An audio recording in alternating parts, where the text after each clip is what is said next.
Muito bem, pessoal, vamos dando aí continuidade então aos nossos estudos sobre a atmosfera. E hoje nosso assunto principal são os fenômenos climáticos, né? O que são então esses fenômenos climáticos? Nada mais, nada menos do que eventos, acontecimentos que podem ser explicados, descritos cientificamente, né? Os fenômenos climáticos são processos naturais intensificados pelo homem. E aí eu chamo a sua atenção que é sempre importante você ter atenção com relação a isso aqui. O evento, ele é natural ou ele é artificial, ou seja, feito pela mão do ser humano, ou seja, antrópico, tá? Alguns são apenas antrópicos, outros são apenas naturais e outros são processos naturais que podem ainda ser intensificados pela ação antrópica, que alteram o clima. Também chamados de problemas ambientais, destacam-se os seguintes. Quando você estuda o conteúdo de urbanização, você estuda os problemas ambientais urbanos e os problemas sociais urbanos, tá? Isso lá no segundo ano do ensino médio principalmente. Então nós temos aqui os ciclones e tornados, o efeito estufa e aquecimento global, ilhas de calor, inversão térmica, chuvas ácidas e o El Ninho e também a Laninha, né? Então, o primeiro que nós temos aqui são os ciclones, são fortes ventos carregados de umidade que giram em sentido circular em razão do efeito Coriolis ou Coriolis, como alguns falam. Você tem o planeta Terra, né? E esse planeta Terra ele gira de oeste, faz um movimento de rotação, né? De oeste para leste, né? Por isso que aparentemente o Sol nasce a leste e se põe em oeste. É exatamente esse movimento de rotação, que é o movimento do planeta Terra em torno do seu próprio eixo, que provoca esse efeito Coriolis ou Coriolis. Geralmente os ventos provocados apresentam velocidade superior a 200 km por hora e possuem uma larga extensão, sendo completamente vistos somente por imagem de satélite. Os ciclones tropicais mais comuns formam-se em áreas de baixas latitudes, entre 5 e 20 graus Celsius. Lembra o seguinte, se recorde aí, que as latitudes são as linhas imaginárias que atravessam, que cortam o planeta Terra na horizontal. Vai de 0 grau na linha do Equador até 90 graus norte ou até 90 graus sul. Então, os ciclones tropicais eles vão acontecer, serão mais comuns em regiões de baixas latitudes, ou seja, entre os trópicos. Recorde aí também que o trópico de Câncer e o trópico de Capricórnio tem 23 graus e 27 minutos. Enquanto os ciclones extratropicais formam-se em regiões de elevadas latitudes, ou seja, provavelmente entre o Círculo Polar Ártico e o Trópico de Câncer e o Círculo Polar Antártico e o Trópico de Capricórnio, por isso esse nome aqui extratropical. Forma-se em regiões de elevadas latitudes. Quando o ciclone acontece no Oceano Pacífico ou no Índico, ele recebe o nome de tufão. Quando ele acontece no Oceano Atlântico, né, o Oceano Atlântico está aqui entre o continente americano e o continente africano, ele recebe o nome de furacão, né? Repare que são denominações para o mesmo evento. Posso citar como exemplo, em algumas regiões, um rio pequeno recebe o nome de córrego, em outra região, riacho, em outro, ribeirão, e por aí vai, né? Então, são os mesmos nomes para falar do mesmo evento. Os tornados. Já os tornados são fenômenos motivados pelo rápido deslocamento do vento em forma circular, porém em menores extensões. Você viu que os ciclones são em largas extensões, mas com a capacidade destrutiva até maior, haja vista que seus ventos podem chegar a 800 km por hora. Vamos comparar aqui, o ciclone pode chegar a 200 km por hora. São muito comuns no interior continental da América do Norte, né? Lá na América do Norte, então, a região entre o Trópico de Câncer e o Círculo Polar Ártico. Próximo fenômeno climático agora, o efeito estufa. Você viu isso lá no seu ensino fundamental, principalmente lá no sexto ano. Você vê em ciências e vê também em geografia. E lá Fala-se em efeito estufa natural e efeito estufa artificial, não é isso? É assim que é passado lá no sexto ano. Vamos entender primeiro aqui. É um fenômeno atmosférico natural, o efeito estufa natural, responsável pela manutenção da vida na Terra. Sem a presença desse fenômeno, a temperatura na Terra seria muito baixa, em torno de 18 graus Celsius negativos, o que impossibilitaria o desenvolvimento dos seres vivos. Aproximadamente, pessoal, esse efeito estufa deixa o planeta Terra com temperatura em torno de 15 graus Celsius, tá? Ah, professor, mas aqui faz 35. É uma média, eu estou falando de uma média, então eu estou calculando. Quer dizer, eu não. Calcula-se as temperaturas tanto polares como as temperaturas tropicais, intertropicais e temperadas. Existem na atmosfera diversos gases de efeito estufa, capazes de absorver a radiação solar irradiada pela superfície terrestre, impedindo que todo o calor retorne ao espaço. Se você não tivesse esses gases presentes na atmosfera, esses gases de efeito estufa, repare que até agora eu estou falando que ele é bom, que ele é positivo. Vamos colocar aqui então essa atmosfera aqui de azul. Então os raios solares, se você não tivesse esses gases presentes na atmosfera, esses raios solares incidiriam sobre a superfície terrestre e retornaria diretamente para o espaço. E aí, né, a temperatura seria em torno de 18 graus negativos. Graças então a esses gases, esse raio é refletido na superfície terrestre e é absorvido, tá?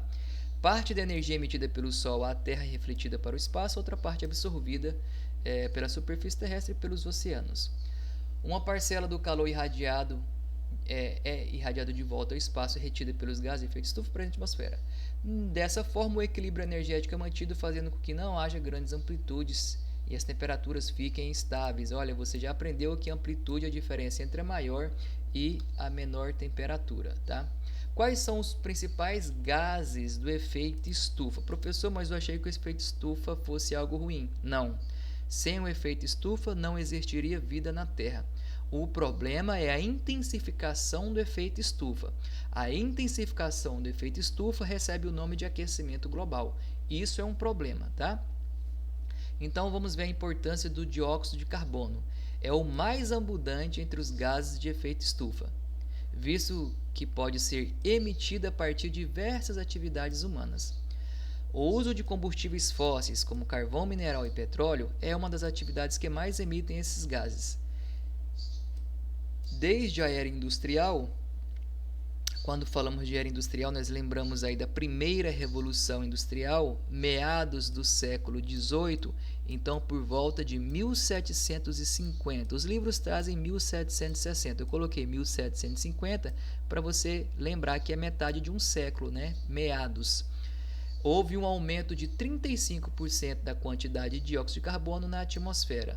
Até porque, pessoal, você viu que esse dióxido de carbono ele é emitido principalmente através da queima de combustíveis fósseis, e a primeira revolução industrial foi baseada na queima do carvão mineral, não é isso? Das máquinas movidas a vapor ao carvão mineral, e a nossa segunda revolução industrial foi movida pelo petróleo.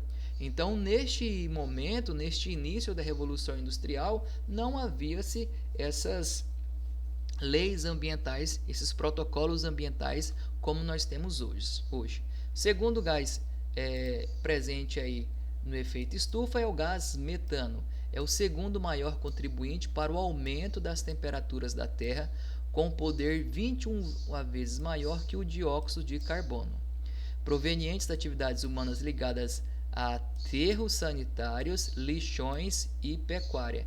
Então, a decomposição do lixo que está lá no lixão ou no aterro sanitário vai gerar o gás metano. E esse gás metano ele pode ser utilizado para geração de energia elétrica. Alguns aterros sanitários, porque o aterro é controlado, o lixão já não é, não é? Alguns aterros sanitários, principalmente lá na região metropolitana de São Paulo, de Belo Horizonte, já tem a captação desse gás metano para a geração da energia elétrica. E a questão da pecuária. Pode ser produzido por meio, aqui da pecuária, tá? É produzido por meio da digestão de ruminantes e eliminado por eructação, que é o arroto, ou por fontes naturais. Cerca de 60%, pessoal, olha que número absurdo, 60% da emissão do metano provém de ações antrópicas. Agora veja, o Brasil é um dos maiores rebanhos do mundo, né? Perde apenas para a Índia. Perde para a Índia porque na Índia a vaca é um animal sagrado, né? Eles não utilizam a carne como nós utilizamos aqui. Professor, então, esse arroto e esse pum emitido aí pelo gado, ele é um agravante aí para o efeito estufa ruim para o aquecimento global? É sim, pessoal, tá? Aí nós temos o óxido nitroso, pode ser emitido por bactérias no solo ou no oceano. As práticas agrícolas são as principais fontes de óxido nitroso advindo da ação humana. Exemplos dessa atividade são o cultivo do solo, uso de fertilizantes nitrogenados e tratamento de dejetos. O poder do óxido nitroso de aumentar a temperatura é de 298 vezes maior que o dióxido de carbono. O último gás aqui, então, os gases fluoretados, que são produzidos pelo homem a fim de atender às necessidades industriais. Quais são os exemplos? Hidrofluorcarbonetos, usados em sistemas de arrefecimento e refrigeração, né, como aparelhos de ar-condicionado, refrigeradores, né, geladeiras e etc. Hexafluoreto de enxofre, usado na indústria eletrônica. Perfluorocarbono, emitido na produção de alumínio, e clorofluorcarbono, que são os chamados gases CFCs, responsável pela destruição da camada de ozônio presente em aerosóis. Se você olhar o seu aerosol aí, o seu desodorante, ou o seu spray para matar inseto, ele vai ter lá um símbolo ou uma mensagem dizendo assim, não contém CFC. Quando se descobriu que o CFC em reação com ozônio aumentava o buraco na camada de ozônio, já falamos sobre isso, aí os seres humanos deixaram de utilizá-lo na indústria. E além disso nós temos o vapor d'água, né? O vapor d'água ele é responsável então pelo efeito estufa. Repare que eu estou falando em efeito estufa bom. O vapor d'água capta o calor irradiado pela Terra, distribuindo novamente em diversas direções, aquecendo dessa forma a superfície terrestre. Imagine aí uma estufa de planta, pessoal. Qual que é o sentido da estufa? Proteger a planta, não é? Um exemplo muito claro você tem a estufa e ela vai manter a temperatura ali dentro para a planta, propícia para o desenvolvimento dela. E o que acontece então no aquecimento global? Deixa eu chegar lá. Bom, agora eu chego e faço essa explicação, tá? Atividades humanas ligadas à indústria. Agora nós estamos aqui nas causas. Atividades agrícolas, desmatamento, aumento do uso dos transportes, a queima de combustíveis fósseis é uma das atividades que mais produzem gases de efeito estufa. E quanto mais você produz gases de estufa, aí você provoca o aquecimento global. A concentração desses gases na atmosfera impede que o calor seja irradiado, aquecendo ainda mais a superfície terrestre, aumentando, portanto, as temperaturas. Esse aumento das temperaturas decorrente da intensificação do efeito estufa é conhecido, então, como aquecimento global. Um grande exemplo é você deixar o carro aí abaixo, né, do sol. O calor do sol consegue penetrar pelo vidro, aquece todo o interior do carro, mas esse calor não consegue sair porque esse vidro do carro impede. O aquecimento global, fazendo uma analogia, uma explicação, é exatamente isso aqui. Os raios solares penetram na atmosfera, aquece a superfície terrestre, aquece o oceano e quando ele vai ser irradiado para fora, né, aquela porcentagem que vai sair, ele não consegue sair porque o ser humano aumentou muito esses gases de efeito estufa. Então provoca um certo engrossamento dessa camada. Quais são as consequências então desse aquecimento global, dessa elevação da média da temperatura do planeta? Repare aqui que eu vou ler, vai ser uma sequência de fatores, pessoal. Derretimento das calotas polares e aumento do nível do mar. Se derrete a calota polar, o nível do mar aumenta. Se o nível do mar aumenta, vai prejudicar as cidades litorâneas. Agravamento da segurança alimentar, prejudicando as colheitas e a pesca, porque você tem toda uma mudança no ciclo da chuva. Nós estamos em dezembro, né? Aqui no Brasil Central, você sabe que era para estar chovendo e você só vê as pessoas reclamando que não está chovendo, mas a atividade da agropecuária, né, que provoca o desmatamento, a urbanização que provoca desmatamento, tudo que provoca desmatamento, você está alterando o ciclo hidrológico. Extinção de espécies e danos diversos a diversos ecossistemas, perdas de terras em decorrência do aumento do nível do mar, que provocará também ondas migratórias, escassez de água em algumas regiões, inundações nas latitudes do norte e no Pacífico Equatorial, riscos de conflitos em virtude da escassez de recursos naturais, problemas de saúde provocados pelo aumento do calor, previsão de aumento da temperatura em até 2 graus Celsius até 2100, em comparação ao período pré-industrial, quer dizer, antes das revoluções industriais. Aí você fala 2 graus Celsius é muito pouco, mas é muito pouco. Imagine 2 graus Celsius no Polo Norte, no Polo Sul e aqui na linha do Equador. Faz uma diferença ou fará uma diferença muito grande. Como evitar então o aquecimento global? Os países precisam estabelecer metas de redução de emissão desses gases a fim de conter o aumento das temperaturas. Aí vem aquelas convenções, aquelas reuniões, aqueles protocolos criados, né? É preciso investir em uso de fontes de energia renováveis e alternativas, abandonando o uso de combustíveis fósseis, cuja queima libera diversos gases de efeito estufa. Redução do uso de transportes em trajetos pequenos, optando por ir a pé ou de bicicleta, preferência pelo uso de transporte coletivo e de produtos biodegradáveis e incentivo à coleta seletiva. Repare, pessoal, o painel intergovernamental sobre mudanças climáticas sinaliza que a emissão de gases de efeito estufa deve ser reduzida de 40% até 70% entre os anos de 2010 e 2050. É uma previsão para que as coisas não se agravem mais ainda. Aqui nós temos uma arte, pessoal. Do lado esquerdo que você está assistindo aí, o efeito estufa natural, aquele que é bom para a vida. Os raios solares conseguem penetrar, aquecer a superfície e conseguem sair, e outra parte aqui ainda é refletida pelas nuvens. No efeito estufa intensificado pelo homem, que recebe o nome de aquecimento global, esse é ruim. Repare que há um engrossamento aí desses gases de efeito estufa.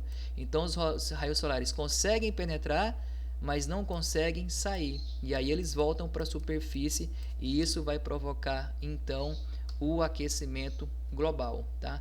Aqui tem toda um passo a passo do que eu acabei de falar para você. Depois você pode parar aí e fazer essa leitura com mais tranquilidade, tá?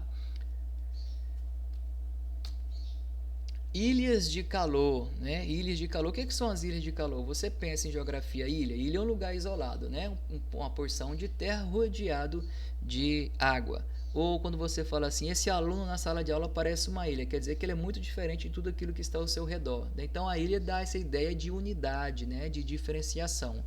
A ilhas de calor, pessoal, atenção, é causada pela ação do homem. Então é um fenômeno climático totalmente antrópico, totalmente artificial, totalmente criado pelo homem. A natureza sozinha não cria ilhas de calor. Agora você vai entender por quê. Ele é mais perceptível no anoitecer, consiste na elevação da temperatura de uma área urbana em relação ao seu entorno, ou seja, as regiões urbanas são uma espécie de ilha quente quando comparado à área à sua volta.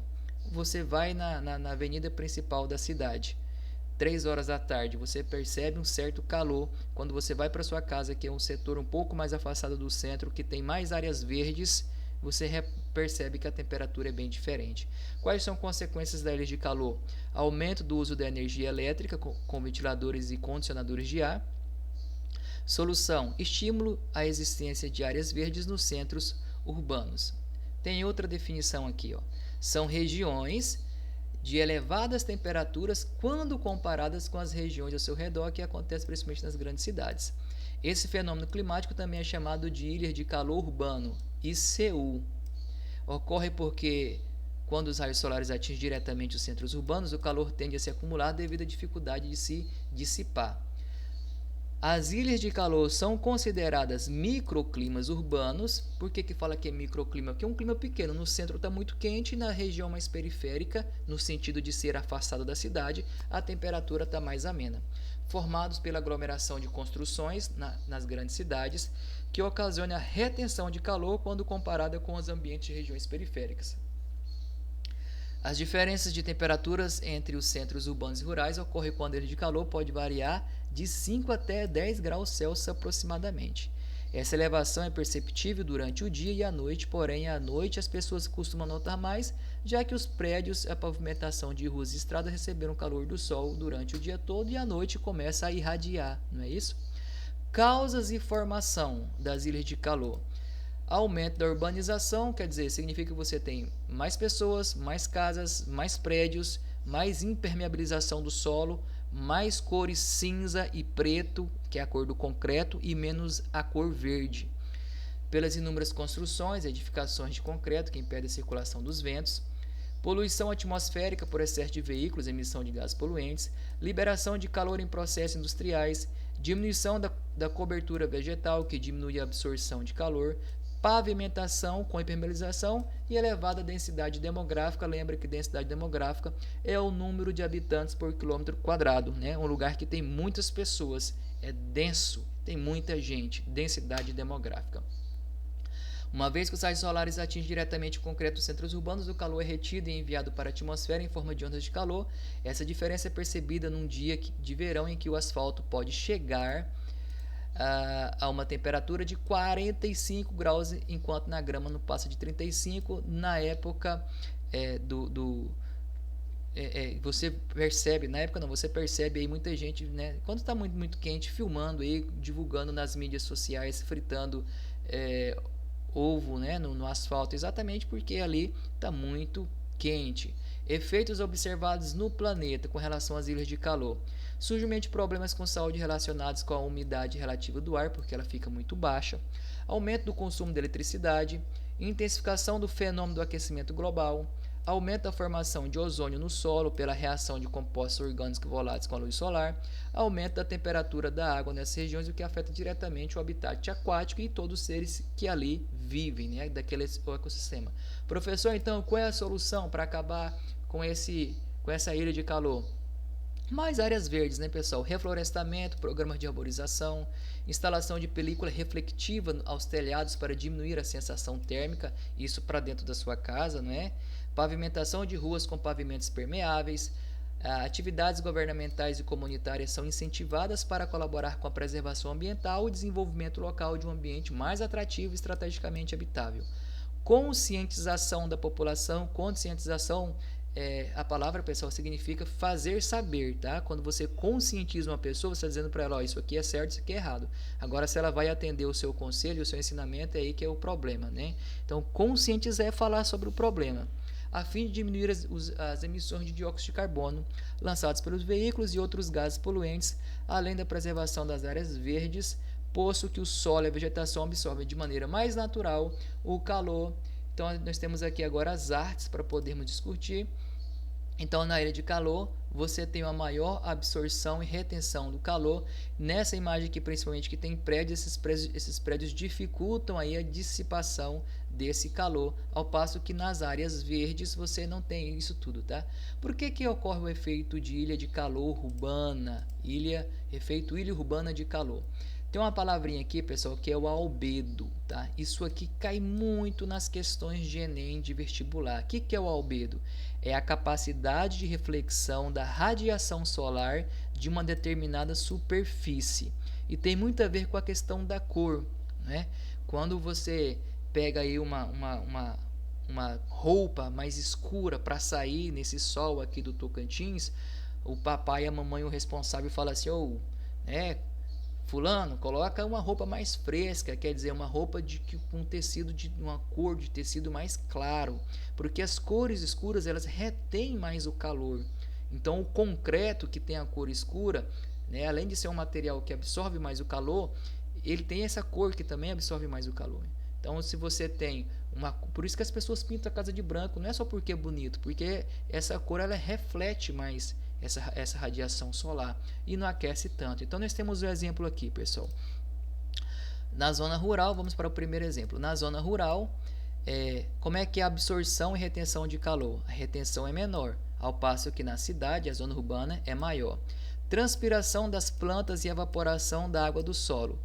Na zona rural, repare que pela espessura da seta eu percebo que é muito maior. Já na cidade, a retenção essa transpiração, essa dissipação, ela é muito menor. E a penetração da água? Opa, na zona rural essa água vai infiltrar e vai percolar, já na zona urbana não. Então, de 3 a 10 graus mais quentes, isso nas cidades. Como é que cai nas provas? Sempre essa imagem aqui, pessoal. Sempre uma imagem onde essa linha vermelha ela vai representar para você a elevação da temperatura. Então, repare que na zona rural pode fazer 29,4 graus Celsius. No centro da cidade, eu olho e percebo que está a 38,8 graus Celsius. Toda vez que cair, então, essa questão vai ser relacionada a ilhas de calor, e é assim que ela cai para você. Eu trouxe até aqui preto e branco para você observar, tá? Fenômeno da ilha de calor, tá? O aumento da temperatura, principalmente na zona urbana, no núcleo urbano. Muito bem, próximo fenômeno atmosférico, a inversão térmica. Fenômeno natural, ocorre principalmente nos grandes centros urbanos industrializados, consiste no impedimento de circulação do ar frio. Como é que é o ar frio? Ele é mais denso, nós já falamos sobre isso. O ar frio é mais denso, mais pesado, devido a uma camada de ar quente menos denso, o que provoca alteração da temperatura. Esta camada de ar frio, concentrada próxima à superfície, impede que o ar circule, concentrando os poluentes, formando uma camada de gases oriundos das indústrias e da queima de combustíveis pelos automóveis. Ocorre principalmente durante o inverno, época em que naturalmente o ar próximo à superfície é mais frio e as chuvas são menos frequentes, o que agrava a questão da circulação do ar e dificulta a dispersão dos poluentes. Quais são as consequências? Doenças respiratórias e intoxicações. Quais soluções? Fim de queimadas, uso de biocombustível, política ambiental, fiscalização das indústrias mais eficazes. Vamos lá, tem mais conceito aqui, tem mais parte teórica. Inversão térmica é um fenômeno natural, tá? Natural, então não é o homem que faz. Registrado em qualquer parte do planeta, que corresponde à inversão das camadas atmosféricas em escala local, de forma que o ar frio permanece em baixas altitudes e o ar quente nas camadas mais elevadas. Ocorre assim uma desestabilização momentânea da circulação atmosférica e alteração da temperatura. Quando você fala em inversão térmica você lembra de temperatura. Inversão está invertido. Por quê, professor? Como é que é o normal, pessoal? Se eu estou falando aqui que houve uma inversão, é porque o normal não está funcionando. O que é o normal? Você tem a superfície terrestre, não é? Durante a madrugadinha, já amanhecendo o dia, vamos colocar o vermelho aqui. Esse ar que está sobre a superfície, ele se aquece e sobe, não é isso? O ar quente não fica menos denso, mais leve e sobe. E aí o ar frio, ele não é mais pesado, ele não desce, não é assim a circulação normal. Na inversão térmica, por que fala que acontece principalmente no inverno? Essa camada superficial de ar que está próxima à superfície, vou colocar aqui, ela não sobe, ela fica fria.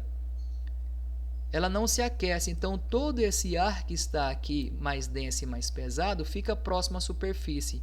Naturalmente, o ar que está acima desse ar que está mais frio próximo à superfície, ele é um ar quente e ele fica parado, ele não consegue descer. Professor, e o ar que está mais acima ainda? O ar que está mais frio aqui, mais acima aqui, é mais frio ainda, tá? Esses dois aqui são frios. Professor, mas isso aí não tem problema nenhum. Realmente não tem problema, pessoal. Mas quando acontece nas grandes cidades tem muita poluição. Então, esse ar frio, ele vai acumular partículas de poluição.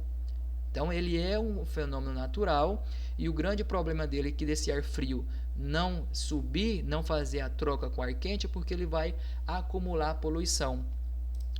Isso acontece principalmente no inverno. Agora, à medida que o dia vai amanhecendo e o sol vai esquentando mais ainda, esse ar se torna quente e sobe, tá? Normalmente acontece no final da madrugada, início da manhã, em particular no período do inverno. Você já entendeu por que é no inverno, porque demora a se aquecer esse ar, visto que na estação do ano, já falei isso aqui, resulta na impossibilidade do ar frio se elevar, ficando retido nas camadas mais baixas da atmosfera, enquanto o ar relativamente mais quente, que ocupa as camadas mais elevadas da atmosfera, não consegue descer. Ocorre a estabilização temporária da circulação atmosférica em escala local, onde se verifica uma inversão das camadas ou chamada inversão térmica. O ar frio mais denso permanece abaixo e o ar quente menos denso fica acima. Logo após o nascer do sol, a inversão térmica começa a se desfazer mediante o gradativo aquecimento do solo e do ar, de modo que o ar aquecido que se forma sobe, proporcionalmente o ar resfriado cai, voltando à normalidade da circulação atmosférica no ambiente. O fenômeno da inversão térmica ocorre com mais frequência nas regiões cujo solo absorve bastante calor durante o dia, então veja bem que nos grandes centros urbanos, e o perde durante a noite, devido à sua irradiação, esfriando as camadas mais baixas que ficam impossibilitadas de se elevar. A inversão térmica pode ocorrer em qualquer região do planeta, pessoal, porque ele é um fenômeno natural, tá? Não é só na cidade, em qualquer região do planeta. Contudo, quer dizer, entretanto, né, tenha atenção, um ambiente bastante favorável são as metrópoles. Por que as metrópoles? Porque elas absorvem grande quantidade de calor durante o dia, devido às elevadas concentrações de áreas construídas, a impermeabilização do solo com asfalto, cimento e calçadas, desmatamento, sendo que durante a noite, no entanto, perdem calor rapidamente. Então, se perde calor rapidamente, todo aquele ar que está sobre a superfície, ele vai ficar frio. Assim, com a propagação do ar quente, o ar frio se concentra nas camadas mais baixas da atmosfera, que é impedido de se dispersar. Concentra toneladas de poluentes provenientes de várias fontes, principalmente das indústrias, agravando a poluição nas baixas camadas da atmosfera. Agora, o efeito estufa inversão térmica, inversão térmica e o efeito tampão. O que é esse efeito tampão? A cidade de São Paulo é um exemplo típico dessa ocorrência, apresentando ainda o chamado efeito tampão, que surge, vou até colocar aqui outra cor, que surge com a chegada do verão, cujas massas de ar quente provenientes do Oceano Atlântico formam um tampão sobre a cidade que é cercada de morros. Essa camada de ar quente impede a subida do ar frio que está próximo ao solo, resultando numa inversão térmica totalmente natural. No entanto, o efeito tampão, por impedir a subida do ar frio, permite a concentração de toneladas de poluentes nas camadas mais baixas da atmosfera. Desse modo, ocorre na cidade de São Paulo a inversão térmica de inverno e a inversão térmica de verão, e ela recebe o nome de efeito tampão. Durante o inverno, em decorrência do baixo índice pluviométrico, a inversão térmica torna-se muito mais grave, dificultando a dispersão dos poluentes. Quais são as soluções para a inversão térmica? Vamos lá. Políticas ambientais favoráveis e eficientes, fiscalização das indústrias, né, aqui para diminuir a emissão de gases poluentes, diminuição das queimadas, utilização de biocombustíveis e campanhas de conscientização. Uma curiosidade para você, no ano de 1952, na cidade de Londres, lá na Europa, na Inglaterra, foi registrada a primeira inversão térmica devido à grande concentração de poluentes. Em setembro de 2007, a cidade de São Paulo registrou um dos piores índices de poluentes causados pela inversão térmica. Então, a inversão térmica é um fenômeno natural. O grande problema que acontece é nas grandes cidades, que o ar frio fica próximo à superfície e esse ar frio agrega mais partículas de sujeira, de poluentes, e as pessoas respiram, tá? Esse é o problema, então, da inversão térmica. Essa imagem aqui, tá? Parece que está nublado, mas não é. Tudo que você está vendo aqui na grande metrópole de São Paulo, tudo isso aqui são os poluentes, né? Então aqui, se nós fôssemos fazer aqui uma representação, esse ar que está aqui embaixo está frio, com muitos poluentes. Esse ar mais um pouco em cima aqui é o ar quente, e esse ar mais acima aqui ele está frio, tá? É essa representação aqui, pessoal. Olha aqui o fluxo normal. Normalmente o calor aquece esse ar que está sobre a superfície e esse ar quente sobe e o ar frio desce, tá? Então você tem ar quente, ar frio e ar mais frio ainda, não é assim? Quanto maior a altitude, menor a temperatura. Na inversão térmica, o ar frio fica próximo à superfície, que acontece principalmente no inverno, né? O ar frio fica aqui, ele não consegue subir porque acima você tem um tampão aqui, que é o ar quente, e acima você tem o ar frio novamente, tá? Deixa eu só fazer essa explicação aqui porque vai dar um destaque, ó. Poluentes concentram-se próximos à superfície. O ar frio fica estagnado. Olha o ar quente aqui como funcionando como um tampão. Energia solar não consegue acontecer. Professor, em que estação do ano que ele acontece? Principalmente no inverno. Professor, é um fenômeno natural ou antrópico? Totalmente natural. Professor, qual é o problema então? Porque concentra poluentes e as pessoas respiram esses poluentes. Próximo fenômeno climático ou atmosférico, chamado de chuvas ácidas. Meu Deus, vai chover chuva ácida e eu vou me queimar. Não é bem assim, tá, pessoal? É um fenômeno atmosférico, ocorre especialmente em países com elevado nível de industrialização. Se tem industrialização, tem muita poluição. Consiste na precipitação. Precipitação significa chuva dentro de geografia, você já aprendeu isso. Com elevada acidez. Ou seja, a chuva possui grande concentração de ácidos, como dióxido de enxofre. Esse fenômeno pode provocar graves problemas ambientais e também provocar danos à saúde dos seres vivos. O termo chuva ácida foi usado pela primeira vez pelo químico e climatologista inglês Robert Angus Smith em 1852. Smith usou para descrever, por meio de um estudo, a situação vivenciada em Manchester, no Reino Unido. O que ele observou? Ocorreu uma precipitação com elevada acidez no período da Revolução Industrial. Lembra que a primeira Revolução Industrial vai começar em 1750? Então, praticamente 100 anos depois, 100 anos de emissão de poluentes provocados pela queima do carvão mineral, houve então essa chuva com elevado nível de acidez. Qual que é a origem então da chuva ácida? Como ela se forma? Toda chuva, pessoal, normalmente ela possui um certo grau de acidez, devido aos óxidos que estão no ar. A acidez pode ser medida por meio de uma escala conhecida como pH. O pH 7 é considerado neutro. pH em torno de 5,6 é normal para uma chuva, tá? Agora, abaixo de 5,6, abaixo de 5,5 é considerado então uma chuva ácida. Quer dizer, quanto menor o pH, mais ácida é a solução. Pode ter origem natural. Pode ter origem natural ou antrópica. Vou até falar de novo.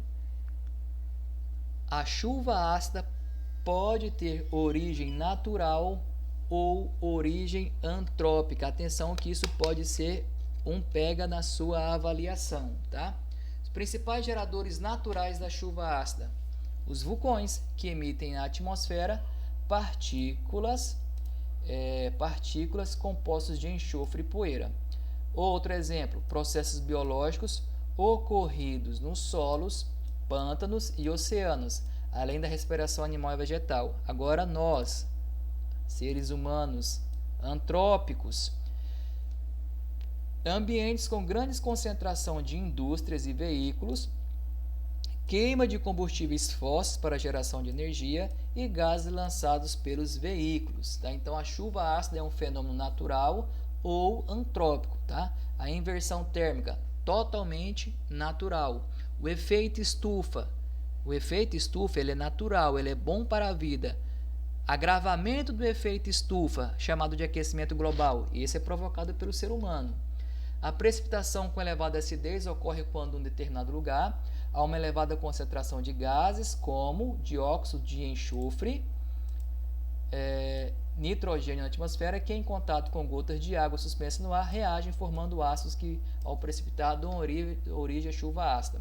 A chuva ácida não ocorre apenas, olha outro pega aqui, por isso que eu destaquei, não ocorre apenas no local onde há emissões de gases na atmosfera. É possível que esses gases sejam transportados pelo vento para regiões mais afastadas, podendo provocar chuva ácida em outras regiões. Por que isso ocorre? Devido à circulação atmosférica. Né? Se até mesmo um grão de poeira lá do deserto do Saara consegue chegar aqui na floresta amazônica, aqui, né, atravessar todo um oceano, quem dirá uma chuva ácida, tá? Ah, a poluição é só lá em São Paulo, não me interessa. Não, não é assim. Devido à circulação atmosférica, essa chuva ácida pode cair em um lugar que não tem nenhuma indústria e um mínimo de urbanização possível. Qual é a composição então da chuva ácida? Aqui dando uma aprofundada. Os principais gases que provocam a chuva ácida ao reagirem com as partículas de água suspensas no ar são dióxido de enxofre, oriundo da combustão do carvão, fabricação de fertilizantes e aquecimento de minérios do grupo sulfato, óxidos de nitrogênio, oriundos da combustão do carvão vegetal, da combustão de derivados do petróleo e da fumaça de cigarros. Principais ácidos que compõem a chuva ácida, o ácido sulfúrico e o ácido nítrico. Quais são as consequências de uma região que tem bastante chuva ácida? Não é apenas uma chuva ácida, tá, pessoal? Que tem várias repetições dessa chuva ácida. Olha como vem de novo uma sequência aqui. O solo pode sofrer alterações quando a chuva ácida atinge a superfície, tornando o solo mais ácido, acidificado. Agora veja, a contaminação do solo pode provocar também a contaminação do lençol freático, que são os cursos d'água, também em reservas subterrâneas. A contaminação dessa água pode provocar a perda da biodiversidade, com o aumento da concentração de acidez, que impede o desenvolvimento da vida aquática. A vegetação também é prejudicada quando o excesso de acidez, ao atingir os vegetais, prejudica o seu desenvolvimento, ocasionando a lentidão do seu crescimento. Então, repare que é uma sequência. A acidez provoca o rompimento da superfície das folhas das árvores, causando empobrecimento nutricional. As plantas podem tornar-se suscetíveis à ocorrência de pragas e doenças. O crescimento das raízes torna-se lento, prejudicando o transporte de nutrientes. Dependendo da concentração de ácidos, a saúde dos seres humanos pode também ser prejudicada. Isso acontece porque o acúmulo de dióxido de enxofre no organismo pode provocar desenvolvimento de doenças respiratórias. Provoca também estragos nas cidades ao corroer e destruir monumentos e obras civis. E no Brasil, quando acontece, se já aconteceu ou não e qual região? No Brasil, ocorre principalmente nas metrópoles. Foram registradas no país ocorrências da região carbonífera de Santa Catarina, na região do polo industrial de São Paulo e de Minas Gerais, e na região do polo petroquímico da cidade de Camaçari, que é lá na Bahia. Um exemplo bastante conhecido no Brasil ocorreu na região de Serra do Mar, em Cubatão, no ano de 1977. Não sei se você sabe, mas o Brasil começa o seu período de industrialização a partir de 1930, no governo de Getúlio Vargas. 1940 é muito forte a industrialização no Brasil. Então, repare que nós estamos nesse período industrial, devido à elevada emissão de gases pelas indústrias instaladas nessa área. A concentração de gases enviados à atmosfera, como monóxido de carbono, dióxido de enxofre e benzeno, ultrapassavam 1.000 toneladas ao dia. A chuva ácida em São Paulo, segundo os dados do Instituto Nacional de Pesquisas Espaciais, o INPE, já atingiu um pH de 4,6 no período entre os anos de 1983 e 1985.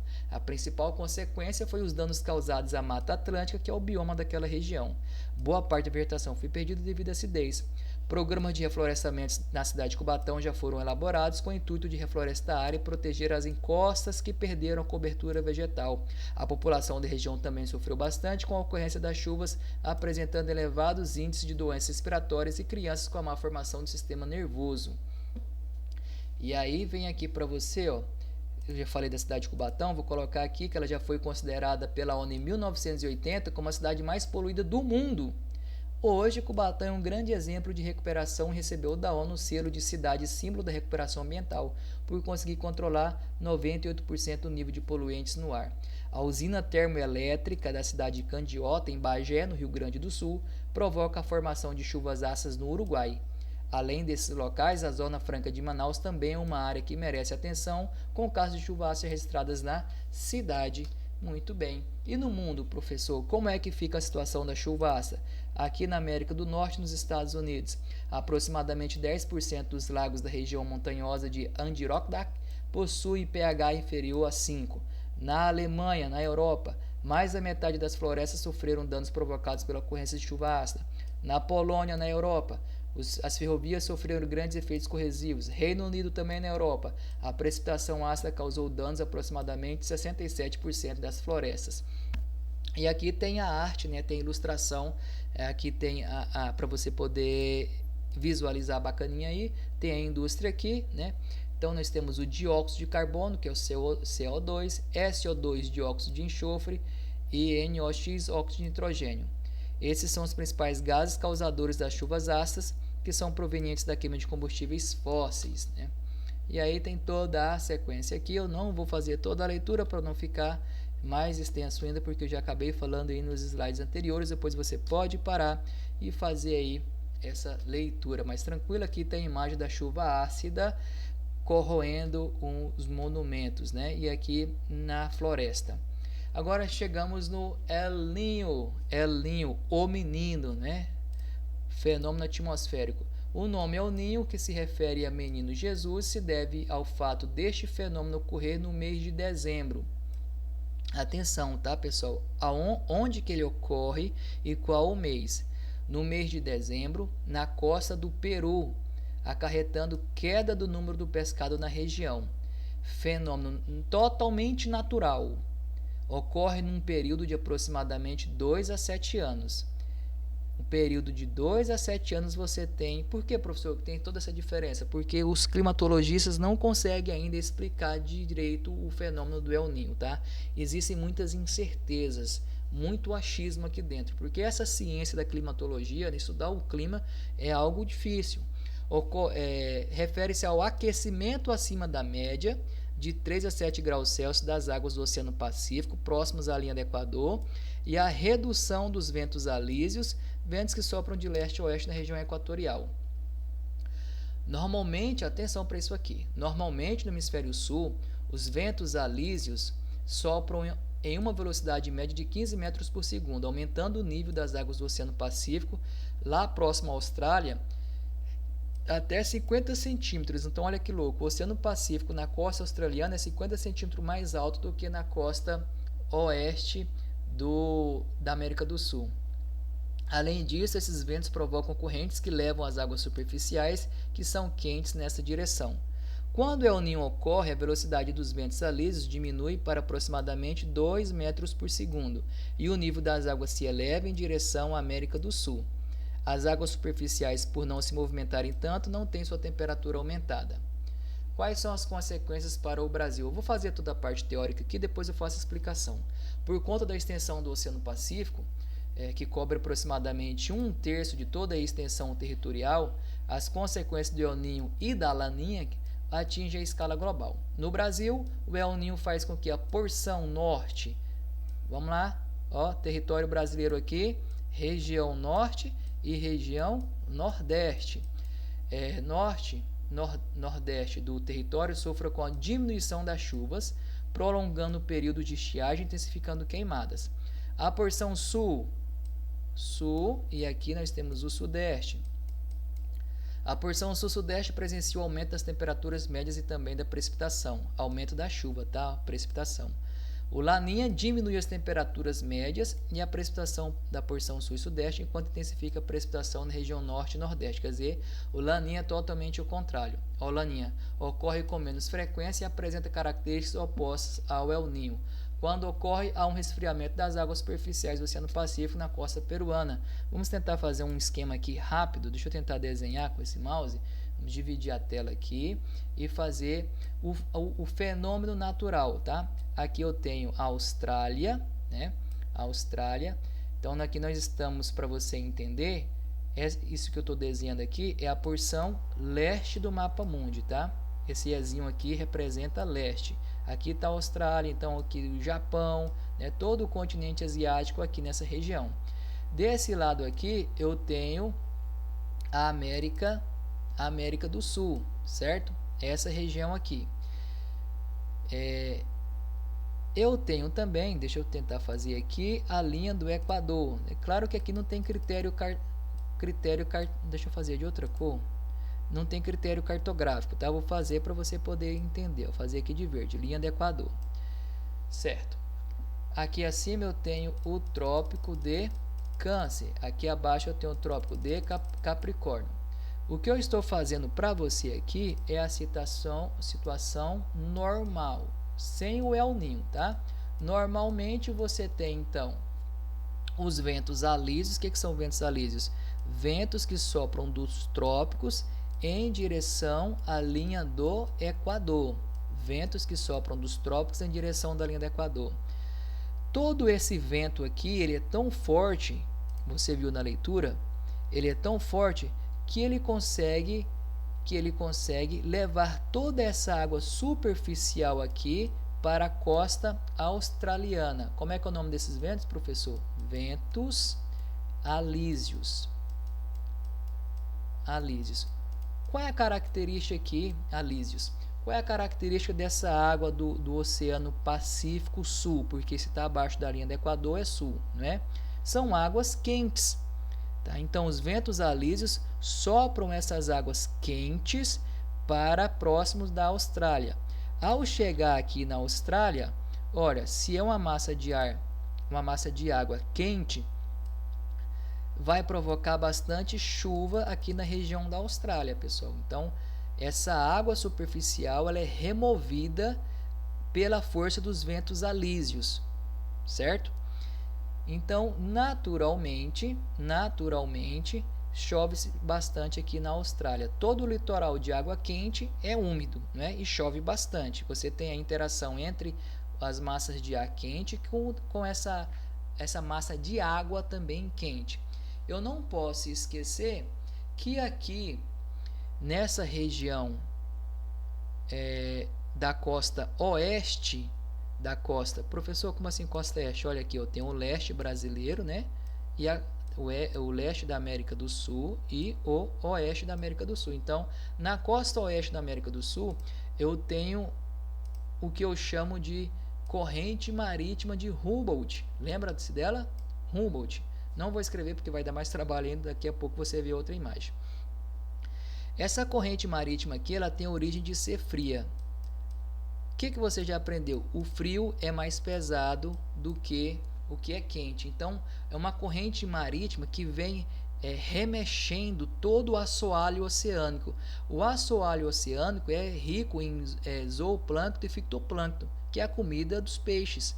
Então, naturalmente, em toda a costa oeste aqui, você tem muitos peixes. Naturalmente, em toda a costa oeste, você tem muitos peixes, tá? Porque esses cardumes de peixes aqui, eles vêm comer todo esse fitoplâncton e zooplâncton, certo? Esse é o processo natural.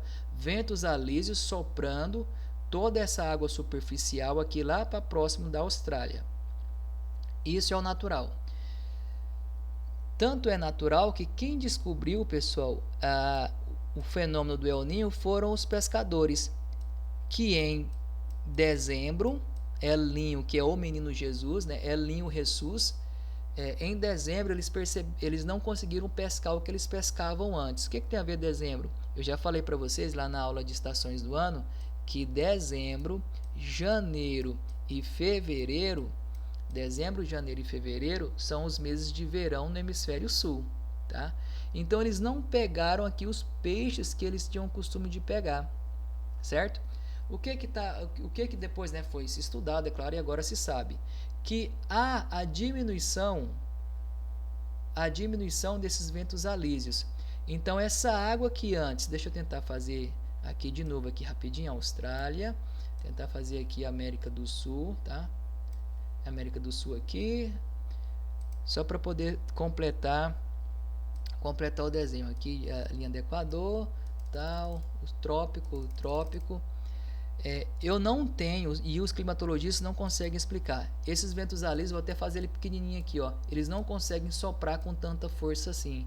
Então toda essa água quente, que antes era soprada para a Austrália, agora ela fica aqui na costa oeste. Tá? Eu nem falei aqui nesse desenho da situação normal que essa água fria que vai remexendo o assoalho oceânico e se eleva aqui quando chega na próxima linha do Equador, é o fenômeno da ressurgência. Então os peixes vêm comer tudo isso aí. Na situação do El Niño, aqui na situação do El Niño, você não tem esses ventos alísios soprando com força. Então toda essa água que antes era levada aqui para a Austrália, ela fica na costa oeste da América do Sul. Essa água fria da corrente de Humboldt não consegue mais subir, então não leva comida para os peixes, então você não tem peixes aqui, tá? Aqui nesse exemplo aqui eu poderia até fazer que além de peixes, você também tem as gaivotas que vêm comer os peixes, né? Então a situação normal. Na situação del Niño, lá atrás fala assim, né, que é o aquecimento da água do Oceano Pacífico. Não é que ela se aqueceu a mais, é porque os ventos alísios deixaram de soprar com muita força. Então essa água superficial, que é próxima à linha do Equador, que é quente, que era levada para a Austrália, ela fica agora próxima à costa oeste da América do Sul. E aí não há o fenômeno da ressurgência, não há alimentos para os peixes. Por isso que foram os pescadores que perceberam que não estava tendo peixe, aí os climatologistas foram estudar. Situação do El Niño. Professor, e a situação da Laninha? Da Laninha é a situação totalmente ao contrário. Tudo que eu expliquei aqui, a situação totalmente ao contrário, tá? Enquanto aqui no El Niño você tem o enfraquecimento dos ventos alísios, na Laninha você vai ter o fortalecimento dos ventos alísios, tá? E vai chover mais ainda na costa leste aí do continente asiático, tá? Então aqui nas imagens para a gente poder entender, bem melhor para você entender agora, tá? El Niño, as águas na região equatorial do Oceano Pacífico. Professor, o senhor falou as águas do Pacífico Sul. Vou desenhar para você aqui, ó. Ó, aqui está a linha do Equador. Vou até atravessar aqui, ó. É mais ou menos isso aqui, tá?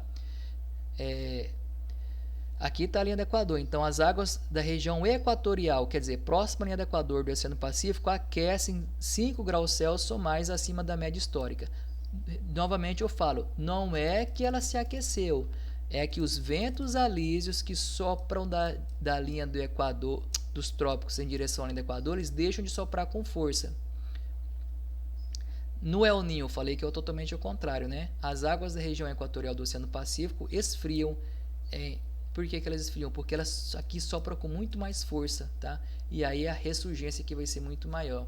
Deixa eu colocar outro exemplo aqui, Como ocorre o fenômeno do El Niño? Vamos lá. Normalmente a situação natural. Deixa eu até colocar um marca-texto aqui para ficar melhor. Normalmente os ventos sobre o Pacífico circulam da América do Sul para o Sudeste Asiático. As águas superficiais frias ao longo da costa sul-americana, devido à corrente de Humboldt, estabelecem alta pressão, enquanto as águas quentes no Sudeste Asiático formam baixa pressão. Aqui está o exemplo. Deixa eu marcar aqui de vermelho. Cadê a caneta? Caneta aqui, ó.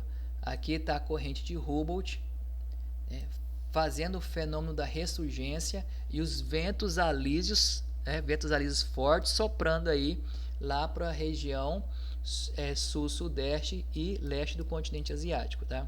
Agora vamos falar do El Niño. Na situação do El Niño, deixa eu colocar um verde aqui que fica melhor, amarelo. Em ano de El Niño, ventos alísios ficam fracos, significa que a corrente de Humboldt não consegue levar águas profundas para esfriar a superfície do oceano como acontecia normalmente. Então agora o que você tem aqui? Bastante água quente tocando a costa oeste. Tá? E aí aqui eu tenho o fenômeno da ressurgência, pessoal. Olha aqui. Essa água fria, ó, água rica em nutrientes mais profundas e mais fria, aflora do fundo da superfície para substituir a água que foi empurrada. Por que essa água foi empurrada? Por causa dos ventos alísios. Tem fitoplâncton e zooplâncton. Ele chega aqui e os peixes vêm comer. A água da superfície mais quente se desloca para o mar. Ventos de superfície empurram a água da superfície para longe da costa.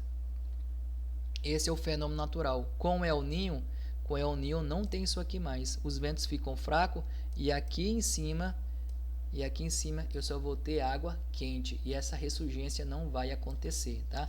Então tá aí o fenômeno do El Niño e da Laninha, tá? Que é um fenômeno também totalmente natural, né? Não é provocado pela ação antrópica. Sempre você, quando for julgar um fenômeno atmosférico, um fenômeno climático, sempre você julgue dessa maneira. É provocado pela ação do homem, é provocado pela natureza ou é provocado pelos dois? Sempre se posicione assim. Tá bem? Eu espero ter sido muito claro, espero ter ter explicado com clareza. Qualquer dúvida, podem enviar as mensagens, podem comentar no vídeo, tá? Até a próxima, pessoal.